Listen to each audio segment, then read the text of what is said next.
Last spring, Nicole Sidman, you might know her, she's our Director of Congregational Life. She and I arrived at an interfaith reproductive rights conference. We showed up eager to learn, to connect, to find common ground with faith leaders from across the country. But almost immediately, the welcome we expected dissolved into something colder, even hostile. Again and again, subtle signals made it clear. We were not welcome participants, but outsiders. This truth became unavoidable when a faith leader offered blessings for a long list of groups and made sure to add a blessing for the anti-Zionist Jews who are standing up to Israel. And in an instant, the conference's lofty claims of inclusivity rang hollow. Jews were welcome, but not all Jews, only the right kinds. My body tensed and my heart raced. Beside me, Nicole bristled with anger. She stood up and leaned down toward me and whispered, "We don't need this, let's go." I froze in fear. Nicole bolted with rage. We can all think of a moment when we felt threatened or afraid and responded in a similar manner. Because these responses aren't just emotional, they're physiological. For millennia, humans have relied on three basic reactions to threat: fight, flight, or freeze. These instincts kept our ancestors alive on the savannah, and they echo through our tradition as well. When faced with danger, some biblical figures fought. David confronted Goliath head on. Esther bravely risked her life by approaching King Ahasuerus. Others fled. Jacob escaped Esau's wrath. Moses ran away from Egypt after killing the taskmaster. Still others froze. Aaron gave in and let the Israelites build the golden calf. Jonah slept below deck while storms raged on above. Now, of course, today, our fight, flight, freeze response is triggered not by lions or invading armies, but by hateful posts, offhand comments, and public confrontations. Many of us feel ourselves pulled into those same instincts as anti-Semitism and political violence move from the headlines into our daily lives. In the past year, 56% of American Jews reported altering their behavior out of fear of anti-Semitism, avoiding Jewish symbols, refraining from posting online, or steering clear of public spaces. Surveys show most of us now avoid talking politics with people who disagree with us, and many say it feels stressful or even dangerous to share our true opinions.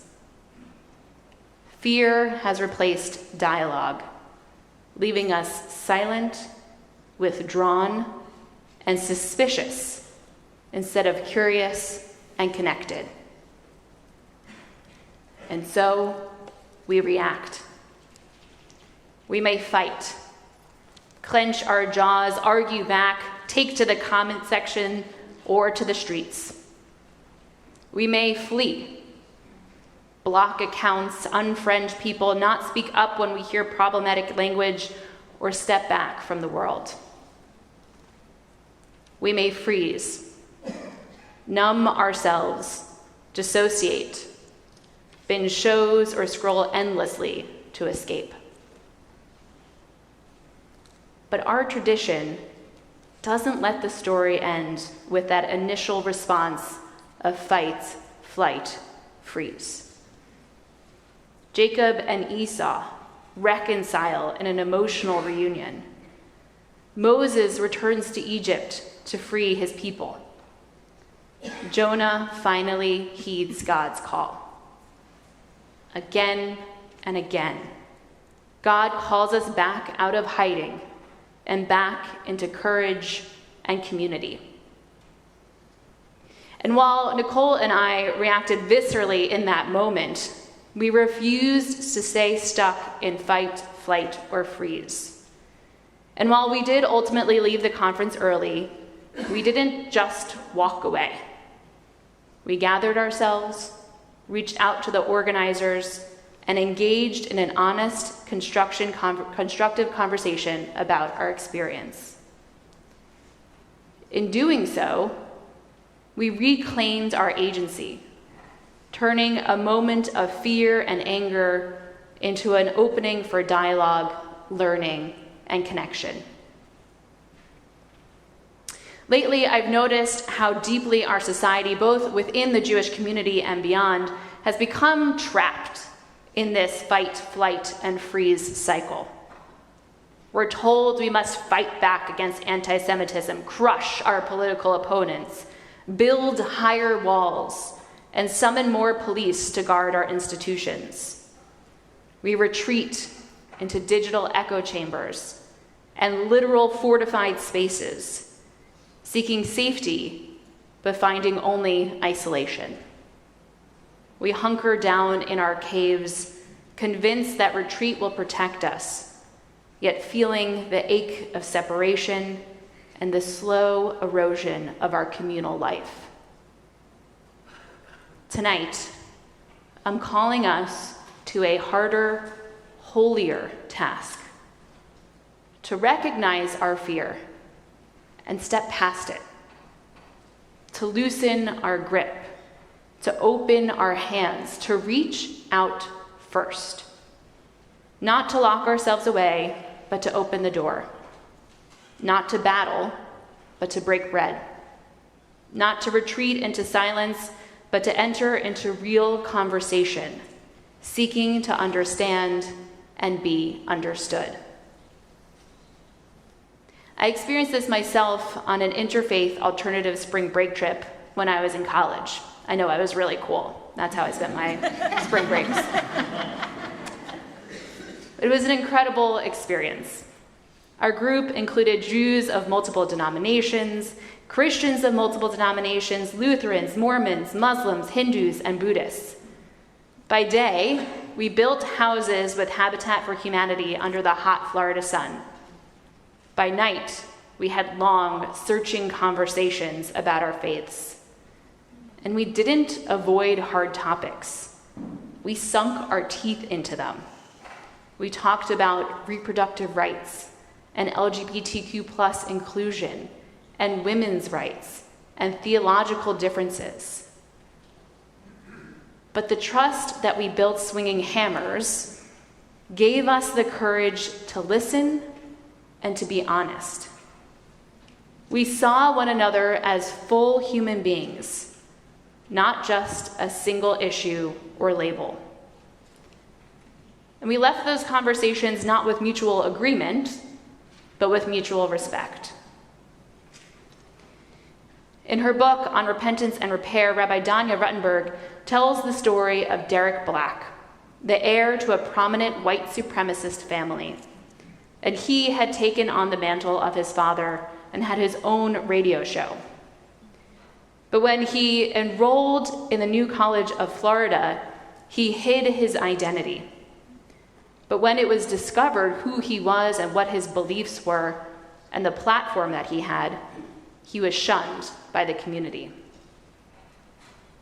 With the exception of one student, Matthew Stevenson, an Orthodox Jew who took a risk. Instead of cutting him off, Matthew invited Derek to Shabbat dinner. Derek came once, and then again, and again, and again. Week after week, over challah and conversation, the ideology he had inherited began to unravel. That simple, risky invitation did what outrage and isolation could not. It built a relationship powerful enough to change a life. The story of Derek Black reminds us that transformation rarely happens in debate halls or comment sections. It happens when we sit together, break bread, and build trust strong enough to hold hard conversations. And that is embodied in one of Judaism's greatest gifts to the world, Shabbat. As the early Zionist thinker Ahad Ha'am famously said, more than the Jewish people have kept Shabbat, Shabbat has kept the Jewish people. For generations, Shabbat has been our weekly practice of renewal, a time to open our homes, our hearts, and community, to pause from the task of survival and return to connection and belonging. Around our campfires and kitchen tables, we shared food, blessings, stories, and presents.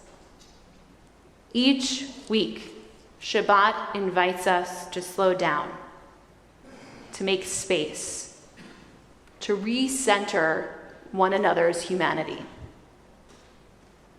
What Derek Black experienced at those Shabbat tables is exactly what we are called to offer. An open invitation to step out of isolation and into relationship and understanding. Now, as a congregation, we're ready to live that truth out loud. We're ready to share Shabbat.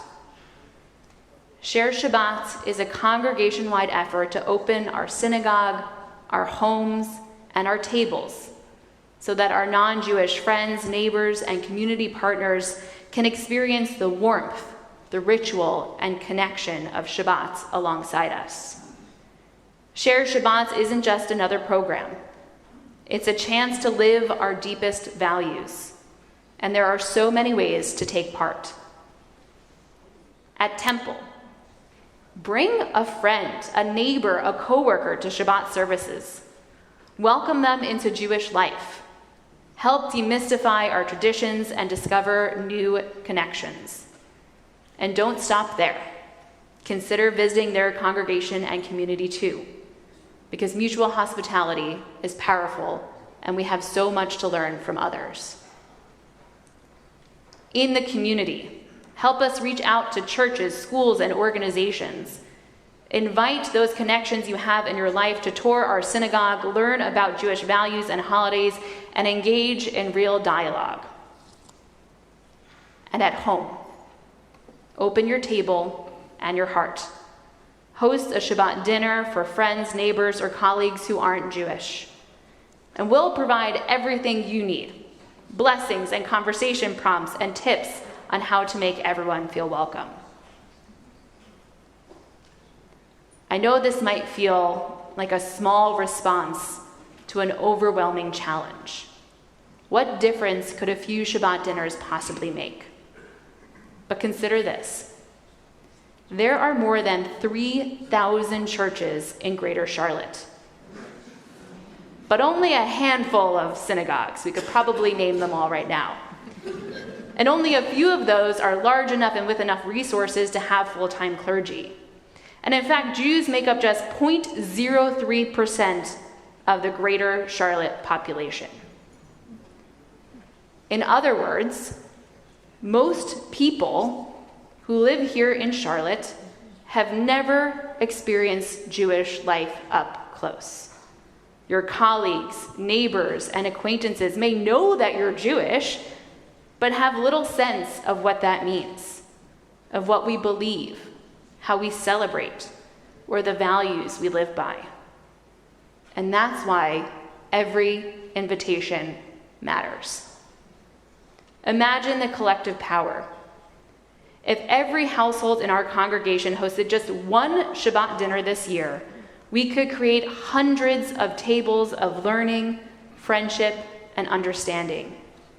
Week after week, this simple practice could grow into our culture, our habit, a living gift of open-heartedness we offer to our community. Share Shabbat is our invitation to reclaim Shabbat not only as a spiritual practice, but as a practice of radical welcome. In a world that often pushes us to withdraw, and in a moment when fear can feel like the safest response, we are choosing something different. We are choosing courage. We are choosing to open our doors, set our tables, cook meals for others, and share who we are with our neighbors.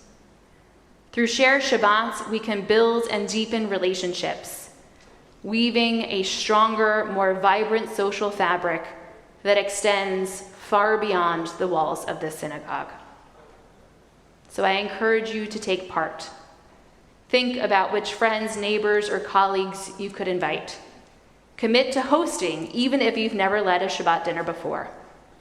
Let's make Share Shabbat not just an idea, but a movement, a chorus of open doors, full tables, and new friendships. Together, we can model a Judaism and a society of radical welcome and authentic relationship. We're kicking off Share Shabbat on Friday night, October 24th, with a special Shabbat dinner where we will explore how you can take part in this practice of welcome. Over the coming year, we'll invite you to help us welcome others to experience Shabbat, both at temple and in our homes, so that everyone can encounter who we are through the practices and values that have shaped us for thousands of years and will continue to shape us for generations to come. We stand at a crossroads. We can remain caught in the cycle of fight, flight, and freeze, retreating behind our walls and closing ourselves off from the chance to form deep, life-giving relationships. Or we can choose another path, to light candles, to open our ark, to pass the challah, to welcome someone new. Each time we set a table instead of closing a door, we can claim a different future, not only for ourselves, but for our community and our world. May the one who makes peace on high teach us how to make peace here below. May we practice the holy, challenging, countercultural, vulnerable, and courageous work of opening our doors, our tables, and our hearts. May the fear and noise of this moment not harden us, but instead awaken us to hospitality, to friendship, to the steady practice of connection. May our homes become sanctuaries of welcome, and our temple a beacon of trust, so that together we may grow stronger and safer as individuals, as a synagogue, as Jews, and as a society. This new year, may we choose open hands over clenched fists, connection over isolation, and hope over fear. And together we say, Amen.